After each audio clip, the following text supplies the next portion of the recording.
Hey, Stu. Tom, how you been? Good, bud. Tactical Fitness Report with Stu Smith. Today's podcast number 9, and the subject is adding thinking games to your training. So the question here is, why think while you're exercising? This is adding an important dimension, as every operator knows, and you and I were talking about this earlier today. So this started, Stu, with a question that you got. How's that English today? From one of your readers. And here's the question. I recently heard you talk about adding thinking games into your workouts. What do you mean? How is that helpful to me, making me a better SWAT operator? So I'll turn it over to you, bud. Sure. It's a great question. And I have seen, whether it's myself or with students, them starting to learn how to think on their feet while stressed better while they practice starting off at the very basics of, adding thinking games to their workouts. I mean, it's something as simple as the pyramid workout, like we talked about earlier in the, I think it might have been the mental toughness podcast we did. That alone is a great way to see if you can actually think, count, maybe even get creative traveling from to and from the pull-up bar in the burpee area or sit-up area, push-up area, whatever it is, while you're getting tired. Because I'll tell you, if you've ever done a pyramid, and I know you've done many pyramids like myself, there's a time, especially if you haven't eaten a whole lot that time, prior to doing it, you're kind of low blood sugar, your brain quits working, right? And you can't even remember, is this set number 8? Is set number 9? Am I multiplying push-ups by 2? Am I doing sit-ups by 3? 8 times 2 is what? 16? And it takes a second to get some of those, well-established memories, in our thinking part of our brain, working.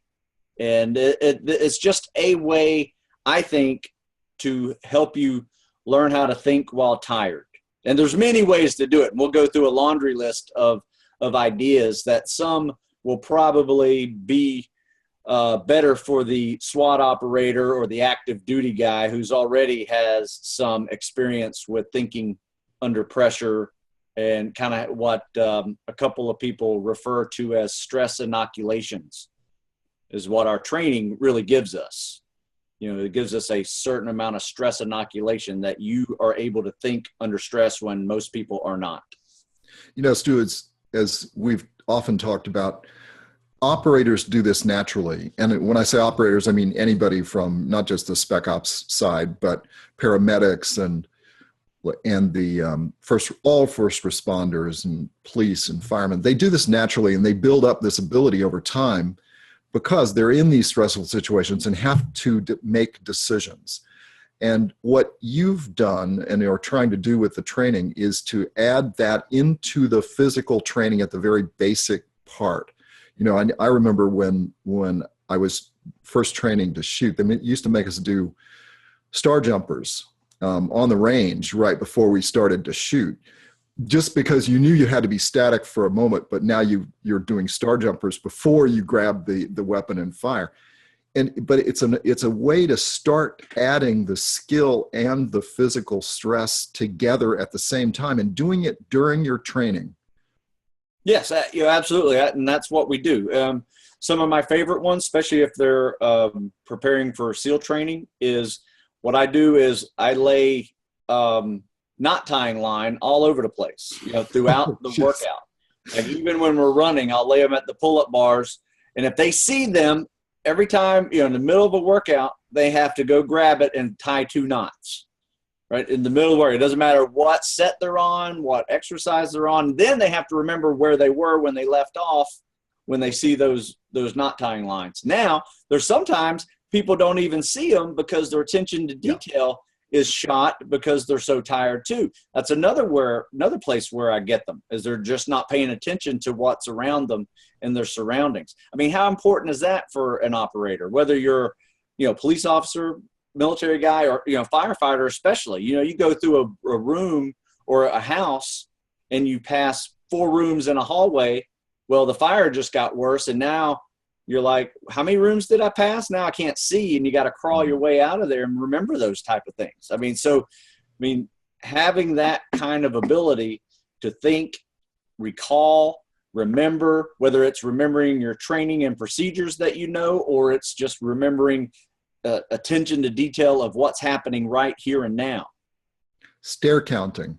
How often did we have to do stair counting, Stu? Yeah, counting stairs. I remember counting kicks, when we're swimming even, because, you can't necessarily know where you are. You just have to know that, every 2 or 3 minutes, you're at 100 yards of swimming with fins or somewhere around there. And, you can, gauge where you are on your swim or on your scuba dive if you're underwater, because your GPS doesn't work when you're 20 feet underwater. That is for sure. Well, yes, that's for sure. And you like flashcards, Stu. I know you like flashcards. Oh, I love them. In fact, I did this yesterday with a group of firefighters, and I showed them. This one gets everybody on the first time, right? Right in the middle of your 5th burpee. We're doing a little burpee pyramid, and I have a guy doing burpees, and I show them this, right? What is this? Most guys say 11. They look at that and they say 11, where it's 189. 189, you're just not paying attention, and it gets everybody, and it's so funny. Now, I will say this, the people who are active duty military, SWAT team guys that I've done this with, I've done it with active duty firefighters and New York City firefighters, and those guys, they're hard to stump. You have to really get them tired doing something they're not used to doing, getting them out of their element, and then throwing in a curveball that doesn't make any sense whatsoever, and like give them, ask them a history question. Maybe they sucked at history. It has nothing to do with their ability to think under pressure. But, those guys are really hard to stump because of, like I said, that stress inoculation people get after years of doing it and thinking under stress and being stressed. This is all about resilience and being able to think, creatively and analytically, while you're under stress. Another one of my favorites is the KIMS game, right? KIMS game KIM stands for keep in memory. And it's just 20 different items, placed somewhere on a towel, and then you throw the towel on top of itself, and you can't look at it again. But an hour later, you have to recall as many items that you can on that towel. Now, if you set it up, obviously it's probably going to be a little easier for you. But if your buddy sets it up for you, that's a little bit different, and you can really test your buddy out with that. And then you can also test your buddy out, and this is a great buddy workouts, is you can test your buddy workout with just attention to detail things. Like if you're in a room and, behind you, you just tell your buddy you can't turn around. Tell me in your mind's eye what that wall looks like behind you. Right? How many exits are there in this building? How many people were in the front office when we walked in?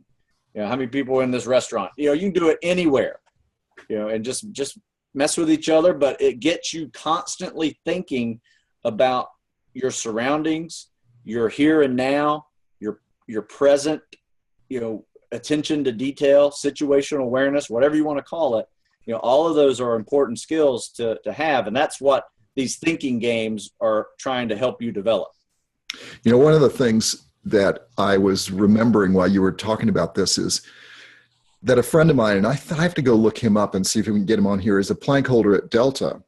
And those guys used to use the television in the rooms they were in. I was telling you about this years ago, right?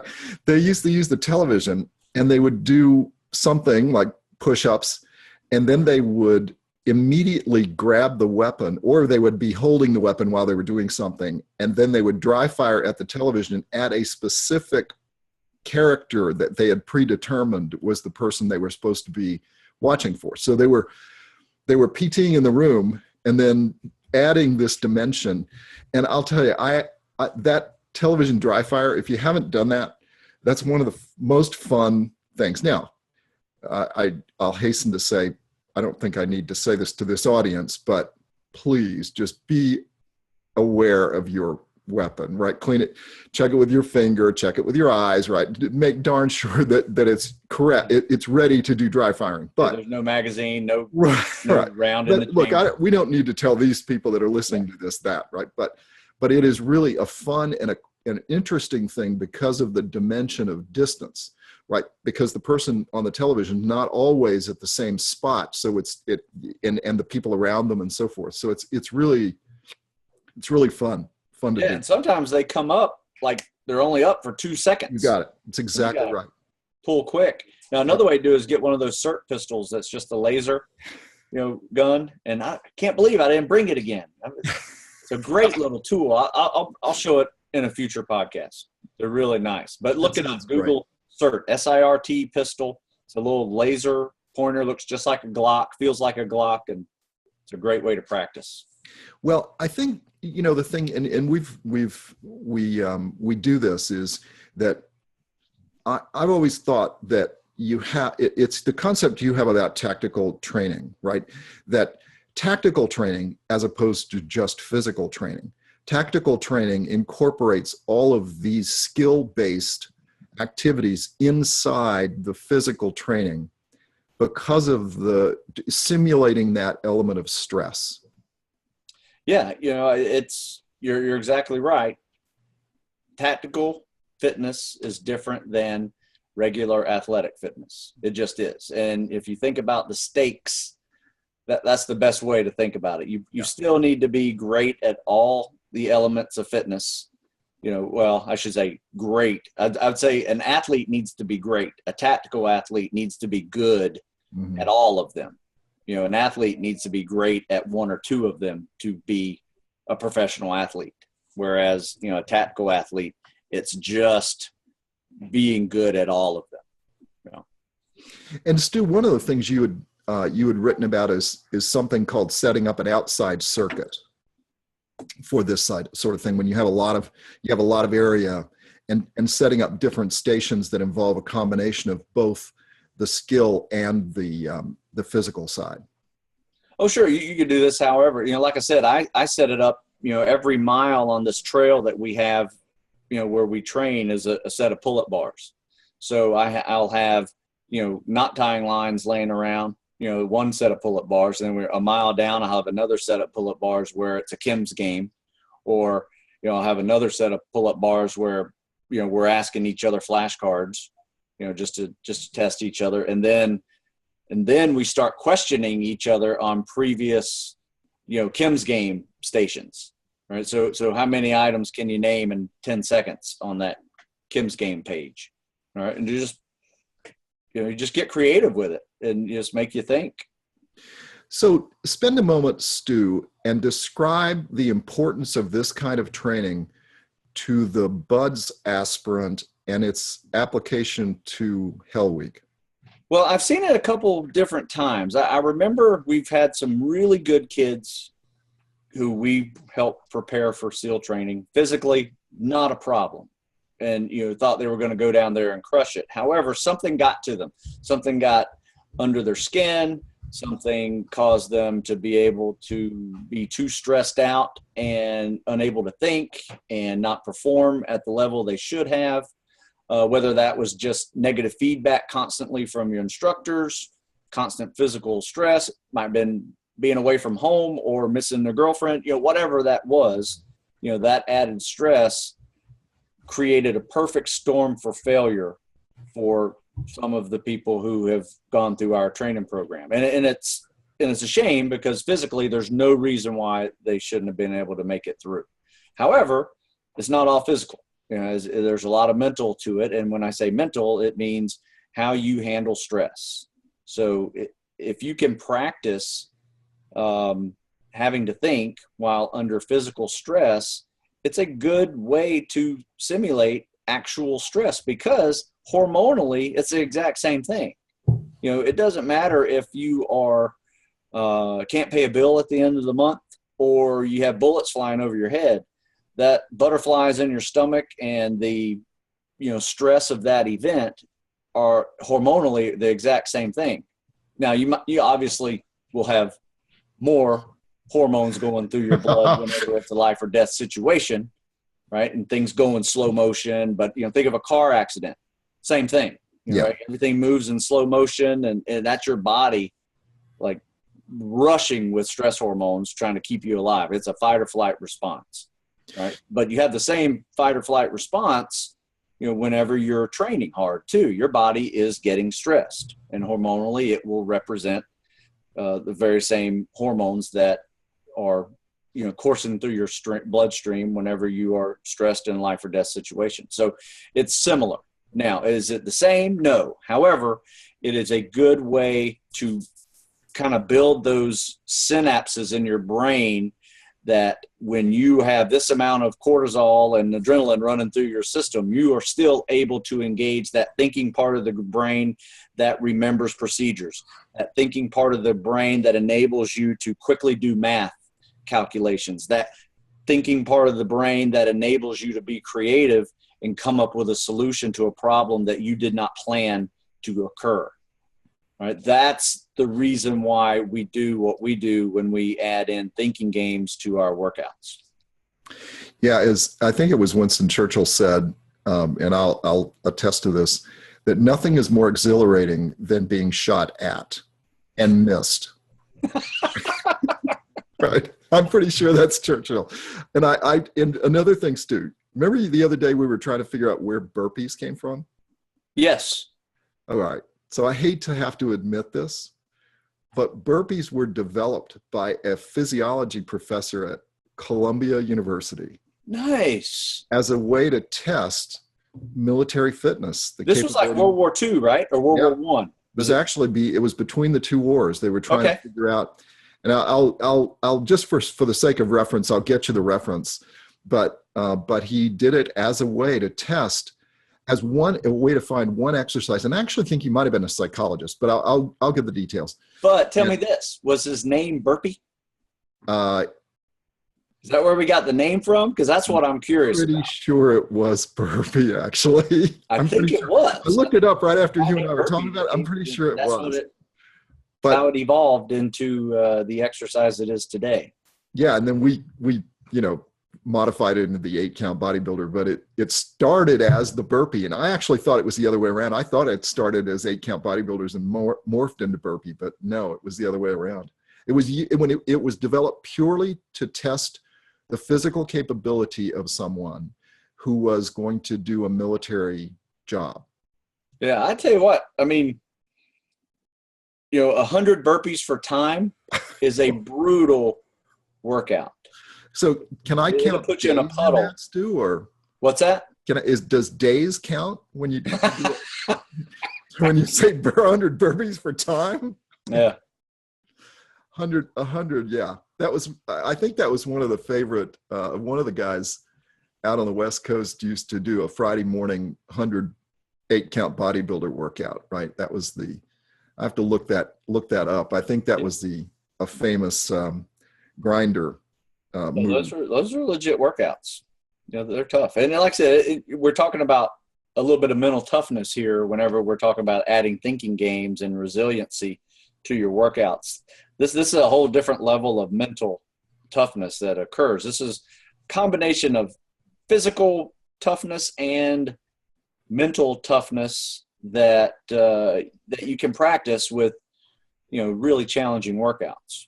And one of the things you have down too, Stu, is incorporating this into team mental exercise, which is even another step and really a good idea. Well, the thing, you can add all of these same exercises that we just did, but do it with a team.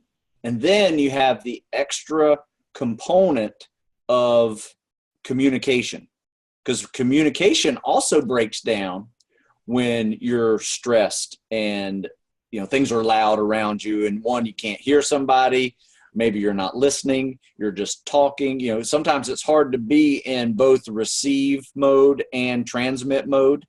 Right? So you got to be telling people things, but at the same time you have to be receiving things, and sometimes in a high stress situation you don't hear those things.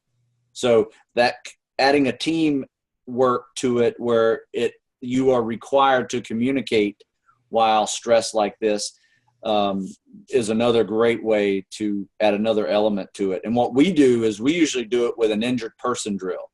So we're either firemen carrying a person, 2 or 3 people, sharing that load, or we have a stretcher and we have like 5 or 6 people that are carrying the stretcher in rotations, while we're still running, right? The rule is you can't walk, right? So you're doing all these things and you have to stop every now and then to do some questions and answers while you're still carrying this person out of harm's way, simulated. And, that's a great workout. In fact, we're doing that this weekend.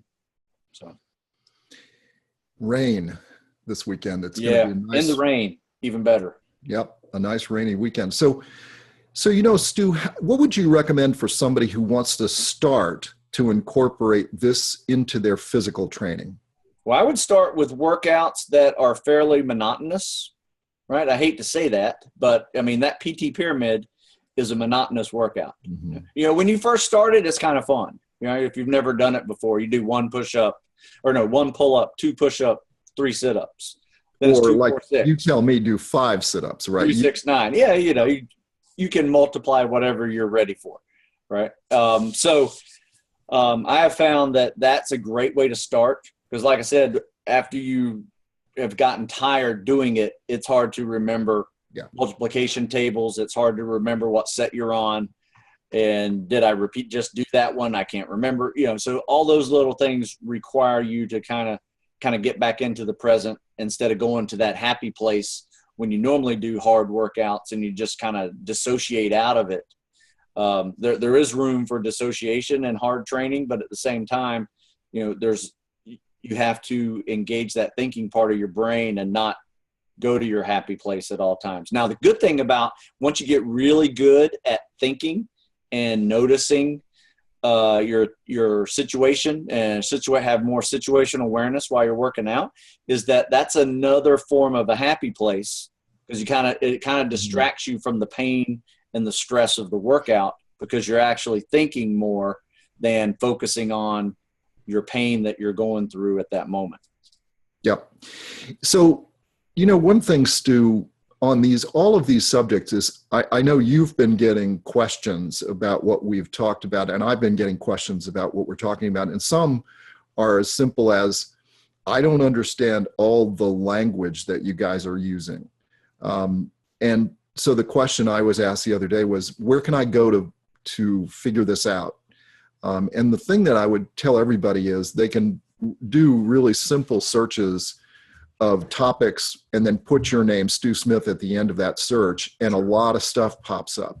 Yeah, pretty much everything we're talking about is a former article or is an article that I wrote either last week or years ago or months ago, and it's in pretty good detail. However, what these podcasts enable you and I to do is to discuss a different tangent of that article that maybe wasn't able to be written because I'm limited to 800 words.